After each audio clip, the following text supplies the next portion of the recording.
Greetings people, this is Mehak Kapoor and you're watching the Mehak Kapoor Show, coverage you can count on। और आप सभी का एक बार फिर से स्वागत है हमारे प्रोग्राम लोकल मॉर्निंग में। और लोकल मॉर्निंग में अब वक्त हो गया है आप सभी दिल्ली वासियों के लिए हमारे स्पेशल बुलेटिन डेली अपडेट्स का। तो आइए नजर डालते हैं दिल्ली एनसीआर की खास खबरों की ओर।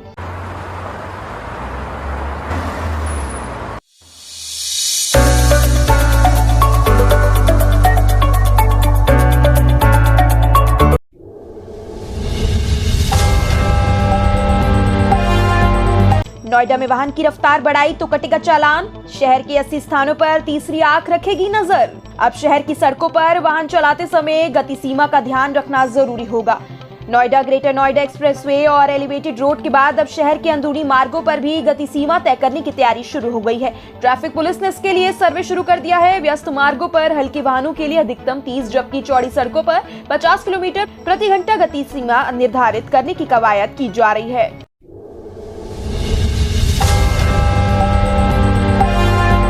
मनी लॉन्ड्रिंग मामले में ईडी ने तेज की जांच। सत्येंद्र जैन की पत्नी पूनम से शुरू की पूछताछ। मनी लॉन्ड्रिंग मामले में प्रवर्तन निदेशालय ने जांच तेज कर दी है। सत्येंद्र जैन से होते हुए ईडी आज उनकी पत्नी तक पहुंच गई। सोमवार को कथित मनी लॉन्ड्रिंग मामले में ईडी ने दिल्ली के स्वास्थ्य मंत्री सत्येंद्र जैन की पत्नी पूनम जैन से पूछताछ शुरू की है।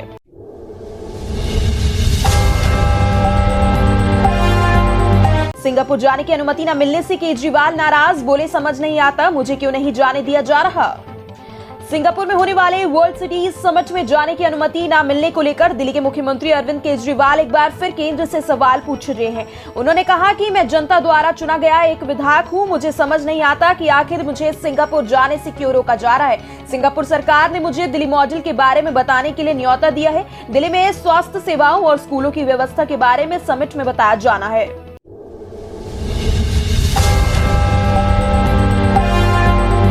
सावन का पहला सोमवार आज, मंदिरों में लगी भक्तों की कतार। आज सावन का पहला सोमवार है। राजधानी के मंदिरों में सवेरे से ही भक्तों की भीड़ लगी हुई है। इस बीच राजधानी में कांवड़ियों के आने का सिलसिला शुरू हो गया है। फिलहाल हरियाणा और राजस्थान के कांवड़ियां दिल्ली से गुजरने लगे हैं। उनकी सुविधा के लिए दिल्ली सरकार के अलावा अनेक समाज सेवी संस्थाएं और समाज सेवक जुट गए हैं। जगह जगह शिविर भी लगाए गए हैं।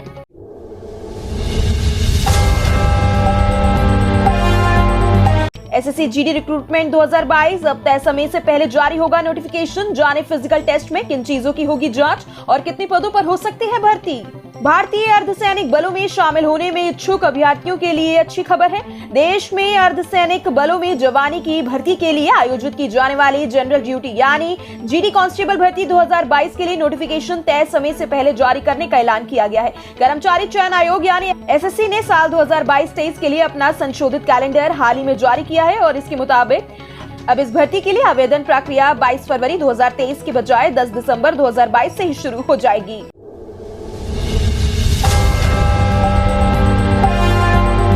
सीयूटी 2022 लगातार खुद को परखेंगे और तैयारी करते रहेंगे। मूल्यांकन तो इसमें आसानी से हासिल कर सकेंगे सफलता। नेशनल टेस्टिंग एजेंसी यानी एनटीए द्वारा केंद्रीय विश्वविद्यालयों के स्नातक पाठ्यक्रम में प्रवेश के लिए कॉमन यूनिवर्सिटी एंट्रेंस टेस्ट यानी सीयूईटी यूजी का आयोजन 15 जुलाई से 10 अगस्त के बीच किया जा रहा है। सीयूईटी यूजी में शामिल होने के लिए 9.5 लाख से भी अधिक छात्रों ने आवेदन किया है और यह परीक्षा नीट यूजी के बाद देश की सबसे बड़ी प्रवेश परीक्षा मानी गई है।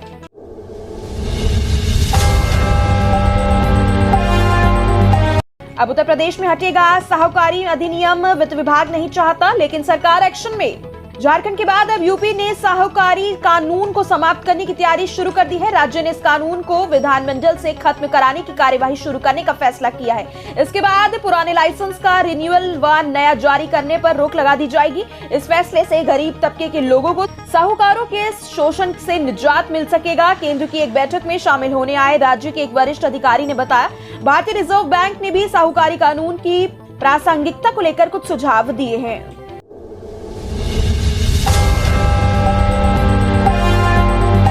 अब डीयू के लक्ष्मीबाई कॉलेज में लगेगी हैप्पीनेस क्लास। शुरुआत 30 जुलाई से। दिल्ली के सरकारी स्कूलों की तर्ज पर अब दिल्ली विश्वविद्यालय से संबंध लक्ष्मीबाई कॉलेज में हैप्पीनेस यानी खुशी की क्लास लगेगी। जीवन को आनंद में बनाने के लिए college happy life stress management यानी आनंद में जीवन प्रबंधन को शुरू करने जा रहा है।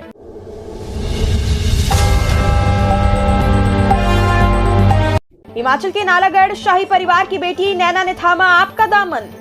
हिमाचल प्रदेश के नालागढ़ शाही परिवार की बेटी नैना छौजार ने रविवार को आम आदमी पार्टी का दामन थाम लिया। आप संयोजकवाद दिल्ली के मुख्यमंत्री अरविंद केजरीवाल और हिमाचल प्रदेश के सह प्रभारी व राज्यसभा सदस्य संदीप पाठक ने उनको पार्टी की सदस्यता दिलाई। इस दौरान अरविंद केजरीवाल ने कहा कि हिमाचल प्रदेश के लोगों को भी दिल्ली पंजाब जैसी सरकार और अच्छे स्कूल व अस्पताल मिलने चाहिए।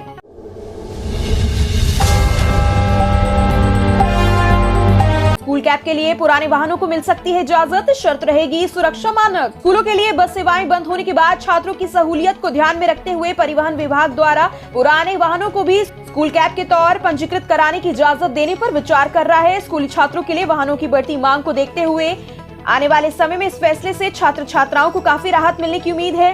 रोजाना दिल्ली की खास खबरों से जुड़े रहने के लिए चैनल को लाइक, शेयर, सब्सक्राइब करना बिल्कुल ना भूलें और आप हमें कमेंट्स के माध्यम से अपने स्टेट और एरिया का नेम जरूर बताएं, जिससे हम आप तक आपके एरिया की न्यूज पहुंचा सके। और अगर आप भी अपनी न्यूज हमारे बुलेटिन के माध्यम से दुनिया तक पहुंचाना चाहते हैं तो डिस्क्रिप्शन में दिए गए लिंक पर जाएं और हमारे सभी सोशल मीडिया चैनल से जुड़े।